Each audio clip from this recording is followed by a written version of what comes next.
Ces hommes, les ex-rebelles des forces nouvelles, filmés ici il y a quelques mois près de la frontière ivoirienne, sont passés à l'action. Une vaste offensive coordonnée. Depuis leur base dans le nord du pays, ils ont franchi la zone dite de confiance et avancent, sans résistance majeure. En moins d'un mois, 5 villes sont déjà tombées entre leurs mains. Et ce mercredi, nouvelle prise, Thiébissou. Selon des sources militaires, ils seraient même déjà entrés à Yamoussoukro, la capitale politique. Les représentants du camp Ouattara estiment que désormais les 3/4 du territoire sont sous leur contrôle. Cette offensive est destinée à éviter un bain de sang. Aucune solution de raison et de paix n'ayant prévalu, il a fallu recourir à la force.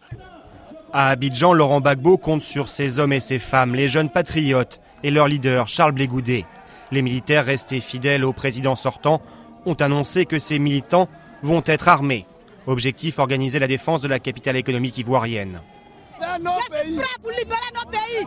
Je suis prêt pour libérer la Côte d'Ivoire. Avec Laurent Gbagbo. Je ne veux pas Alassane n'a qu'à quitter ici. Mais même à Abidjan, les forces pro-Gbagbo ne pénètrent plus dans ce quartier. À Bobo, c'est le plus grand faubourg de la ville. C'est devenu le bastion des combattants pro-Ouattara. La ville, livrée aux miliciens, s'enfonce jour après jour dans la terreur. Les ressortissants étrangers de la sous-région, nombreux en Côte d'Ivoire, fuient massivement. Plusieurs d'entre eux, ces derniers jours, sur de simples soupçons, ont été brûlés vifs.